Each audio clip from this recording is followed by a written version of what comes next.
السلام علیکم۔ اللہ تعالیٰ کی نافرمانی کا وبال۔ اللہ تعالیٰ نے تمام انسانوں کو جن باتوں پر چلنے کا حکم دیا ہے اسی کے مطابق چلنا ضروری ہے۔ اس کے خلاف زندگی گزارنا اور اللہ تعالیٰ کے حکموں کو نہ ماننا بڑے نقصان کا ذریعہ ہے۔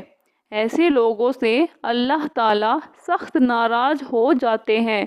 انسانوں پر جو طرح طرح کی مصیبتیں اور پریشانیاں آتی ہیں وہ اللہ تعالیٰ کی نافرمانی اور گناہ ہی کا نتیجہ ہوتا ہے۔ رسول اللہ صلی اللہ تعالیٰ علیہ وسلم نے فرمایا،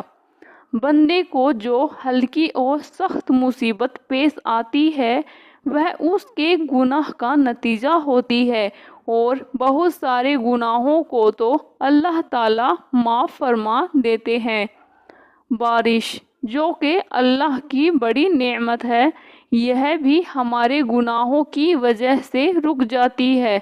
جب گناہ اور اللہ کی نافرمانیاں ہونے لگتی ہیں تو اللہ تعالیٰ بارش کو روک لیتے ہیں۔ حضور صلی اللہ تعالیٰ علیہ وسلم نے فرمایا، جب حکام ظلم کرنے لگتے ہیں تو بارش روک لی جاتی ہے۔ پچھلی قوموں پر اللہ تعالیٰ کی نافرمانی کی وجہ سے عذاب بھی آ چکا ہے۔ مثلاً حضرت نوح علیہ السلام کی قوم نے جب اللہ تعالیٰ کی نافرمانی کی، اس کے ساتھ شرک کیا، گناہوں میں مبتلا ہو گئی، تو حضرت نوح علیہ السلام نے ان کو سمجھایا اور صرف ایک اللہ کی عبادت کرنے اور گناہوں کو چھوڑنے کا حکم دیا اور اللہ تعالیٰ کی مرضی کے مطابق زندگی گزارنے کی ہدایت دی، مگر چند لوگوں کے سوا کسی نے بھی ان کی باتوں کو نہیں مانا اور اللہ تعالیٰ کی نافرمانی میں حد سے آگے بڑھتے گئے، تو اللہ تعالیٰ نے اس قوم پر اپنا عذاب نازل کیا اور ایک طوفانی سیلاب کے ذریعے تمام کافروں کو ہلاک کر دیا۔ اسی طرح حضور لوط علیہ السلام کی قوم نے جب اللہ تعالیٰ کی نافرمانی کی، طرح طرح کی برائیوں اور گناہوں کے کاموں میں مبتلا ہو گئی، تو حضرت لوط علیہ السلام نے ان کو اللہ کی نافرمانی سے بچنے اور گناہوں سے باز رہنے کی ہدایت دی،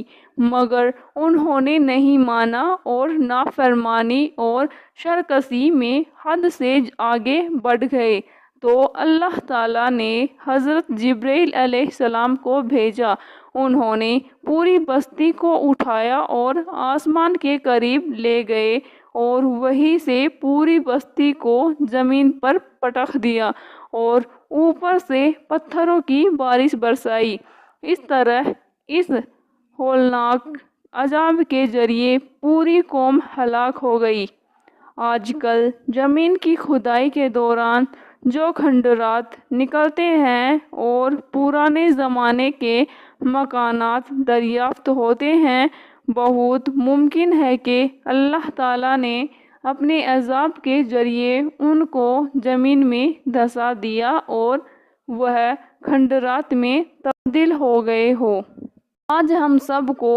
ان واقعات سے عبرت حاصل کرنی چاہیے اور گناہوں سے بچ کر زندگی گزارنی چاہیے، اور ہر وقت ڈرتے رہنا چاہیے کہ کہیں اللہ تعالیٰ کے عذاب میں ہم بھی گرفتار نہ ہو جائیں۔ رسول اللہ صلی اللہ تعالیٰ علیہ وسلم نے اس بات کی خبر دی ہے کہ جب اللہ تعالیٰ کی نافرمانی عام ہوگی تو اس وقت اللہ تعالیٰ کا عذاب آئے گا۔ حضور صلی اللہ تعالیٰ علیہ وسلم کا ارشاد ہے،